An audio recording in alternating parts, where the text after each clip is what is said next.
Welcome to Cybersecurity HQ's Daily News Report. For December 14th, 2024. We've got a lot to cover today, from vulnerabilities to international cyber incidents and even some career advice.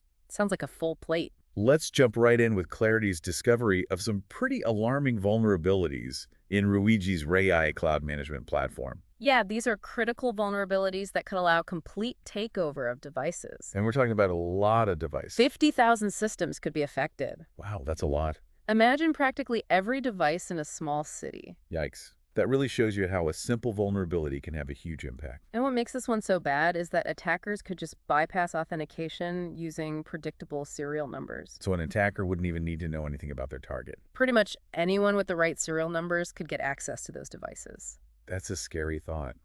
It really highlights how important strong authentication is. Definitely, especially when it comes to IoT devices where security is often an afterthought. Speaking of international concerns, the U.S. government has updated its science and tech agreement with China. Right, this update restricts collaboration in sensitive areas like AI and quantum computing. It's a big change. A major shift reflecting the growing geopolitical tension. And worry over intellectual property theft. Of course. The original agreement was signed way back in 1979. A totally different tech landscape.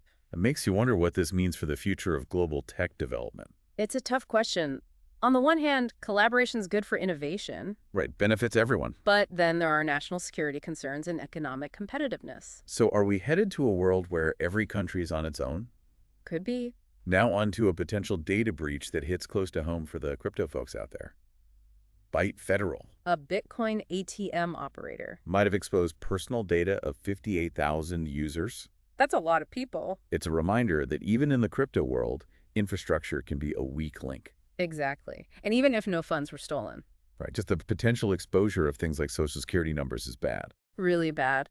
What's interesting is that the vulnerability wasn't in the Bitcoin network. It was in Byte Federal's GitLab repository. So a supply chain issue. Attackers are going after software, supply chains, and development environments more and more these days. You've got to secure the entire process from start to finish. Like building a fortress and leaving a side door open. Makes sense. On a more positive note, U.S. authorities have taken down the Rydox cybercrime marketplace. Oh, wow. That's big. Huge victory.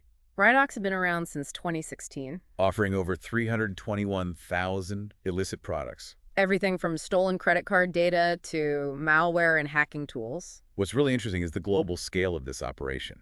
U.S. authorities worked with international partners. Had to track down the administrators and seize their crypto assets. It really shows how important international cooperation is in this fight. Absolutely. These criminal networks don't care about borders. And to take them down, law enforcement has to work together. Exactly. This sends a message to cybercriminals. They can run, but they can't hide. Even if they're using cryptocurrency. Now, some good news from Microsoft.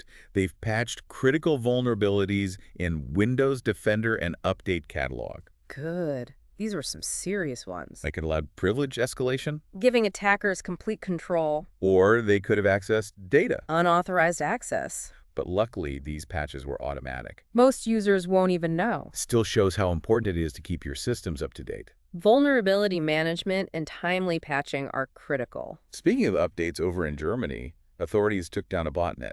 Of 30,000 Android devices infected with bad box malware. Bad box. A nasty piece of work. And it was pre-installed. On low-cost addresses. This really exposes a vulnerability that a lot of consumers might not even be aware of. Right, pre-installed malware is a big problem. Tough to get rid of. We need more transparency in the supply chain, and manufacturers have to take responsibility. A botnet that big could do a lot of damage. Imagine 30,000 devices, all controlled by someone else. Not good.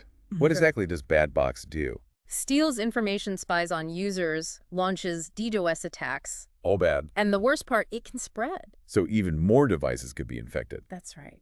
And speaking of threats to critical infrastructure, Clarity has a new report out about malware linked to Iranian hackers. IO control. It's specifically designed to target industrial control systems. In critical infrastructure, no less. They've already seen attacks on water facilities and gas stations. In the U.S. and Israel. This is really worrisome. Imagine the damage if attackers get control of these systems. It doesn't bear thinking about that. This shows just how sophisticated nation-state actors are becoming. And how bold. The potential for chaos and damage is enormous. We need strong defenses and international cooperation. Absolutely. Now, shifting gears a bit, there have been reports of Thai government officials targeted by a campaign using the yokai backdoor. Classic APT tactics. They use DLL sideloading. To hide the malware in seemingly harmless documents. Very sneaky. Very. They disguised malicious RAR files as ordinary documents. Tricking people into opening them. And installing the yokai backdoor without even realizing it? That's hard to defend against. It is, because it exploits legitimate processes. Traditional security tools might not even catch it. And the fact that they went after government officials Suggests they have resources. and the potential for espionage. Is high. Now, for something a little different, researchers have uncovered a new Linux rootkit called PUMAKIT. Oh, this is a bad one. It uses advanced stealth techniques. To stay hidden. It's like a ghost in the machine. Hard to detect and even harder to remove. What makes it so stealthy? Well, it uses syscall hooking and memory resident execution. So traditional antivirus might not even see it. That's right. And if it's not detected, attackers could have full control. They could steal data, install backdoors, even brick the whole system. Ouch. In corporate news, Yahoo has made headlines for laying off its entire cybersecurity red team. They're outsourcing the function. This has sparked some debate in the security community. Some think outsourcing can be cost-effective and give you access to specialized expertise. Mixed. But others worry about what this will do to Yahoo's security. I mean, Yahoo's a huge company. Tons of sensitive user data. It'll be interesting to see how this plays out. Will this become a trend? We'll have to wait and see. Exactly. Moving on to government systems. Rhode Island's social services system, iBridges, was hit by a cyber attack. Potentially exposing a lot of sensitive data. Thousands of residents. Social security numbers, banking details. It's a wake-up call that government systems are increasingly targeted. And the impact can be devastating. It's not just about money, Think about the disruption to people's lives. especially those who rely on those services. Exactly. It's scary to think that these systems are so vulnerable. They need to be a priority. Let's talk about personal cybersecurity for a moment. Google has been emphasizing the need to protect Gmail accounts. Amid evolving threats. They say their AI blocks 99.9% of threats, Which is great. but that 0.1% can still cause damage. That's the thing. We can't rely on service providers to protect us completely. We all need to take responsibility for our own security. Be vigilant about phishing, enable two-factor authentication, use strong passwords. All the basics.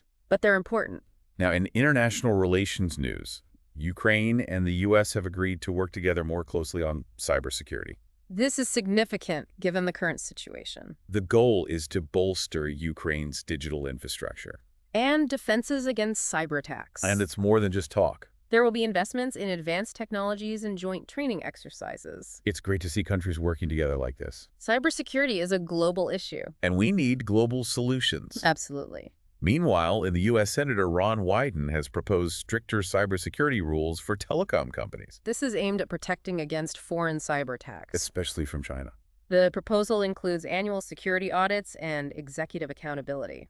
This could really raise the bar for security in the telecom industry. But some worry it might be too much. Too much regulation. Could stifle innovation. It's all about finding that balance between security and business. Definitely. Speaking of regulation, Hong Kong has also proposed a cybersecurity bill. This one focuses on critical infrastructure. Energy transportation, water communication systems. It mandates cybersecurity measures like incident reporting and risk assessments. This is part of a global trend toward mandatory cybersecurity regulations. Governments are starting to take this very seriously. And they need to. The stakes are too high. Now let's talk about a sector that's facing a lot of challenges in the maritime industry. As it becomes more digital, it also becomes more vulnerable. Ships, ports, maritime operations, they're all at risk. 60% of maritime organizations are increasing their cybersecurity spending. So they're starting to take it seriously. But it's not just about money. It's about integrating cybersecurity into everything they do. From design to operations. Speaking of cybersecurity spending, Gartner predicts budgets will increase by 15% in 2025. So organizations will have more resources. But they need to use them wisely. Gartner recommends focusing on employee training, incident response, and emerging technologies. All important areas.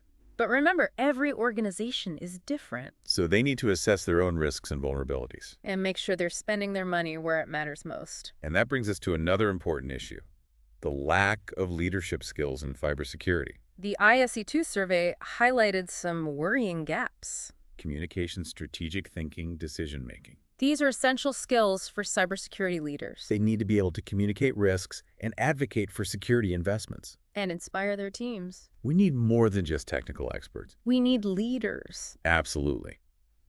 Now, for a topic that often gets overlooked, the cybersecurity risks associated with clinicians using their personal phones for work. This is a growing concern. Especially with BYOD policies. A recent study found that many clinicians' phones lack basic security features. Like strong passwords, encryption, up-to-date software. This makes them vulnerable to attacks. And that could lead to the exposure of sensitive patient data. Which is a huge problem. Healthcare organizations need to take this seriously. They need robust BYOD policies training for clinicians and mobile device management solutions. It's about protecting patient privacy. And maintaining trust. It's an ethical imperative. Absolutely. So we were talking about cybersecurity budgets.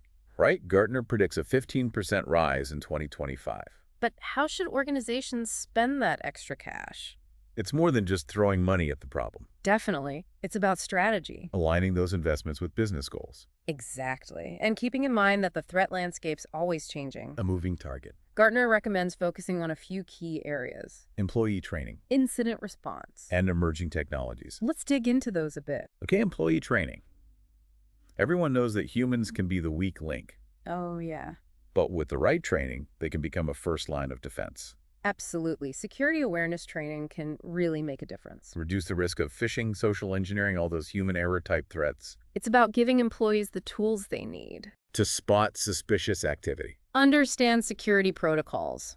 And know what to do if something happens. Exactly. It's about changing behavior. Creating a culture of security. Where everyone's aware. And thinking about security. Simulations and real-world scenarios can really help with that. They can, for sure. Okay, now incident response. Having a plan is not optional anymore. It's got to be a top priority. Organizations need to be prepared. To detect, contain, and remediate incidents. Quickly and efficiently. To minimize the damage. And the downtime. So that means investing in tools and tech. And the right people. The experts who can lead the response. When things get real. And it's more than just having a plan on paper. Right. You need to test it. I mean, sure, everyone knows their roles. And practice what to do. So when something happens, they're ready.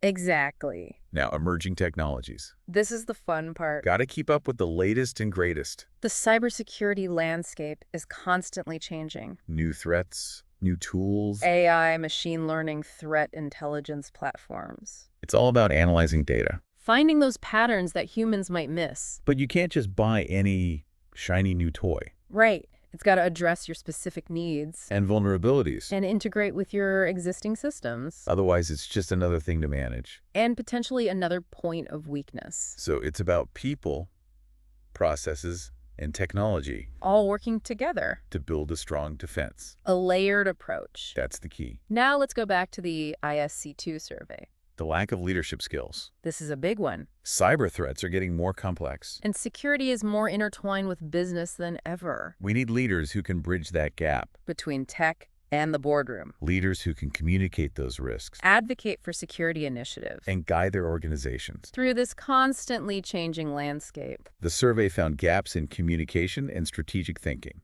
Exactly. Cybersecurity pros need to be more than just technical experts. They need to be able to explain complex things to non-technical folks. And develop strategies that align with business goals. And get everyone on board.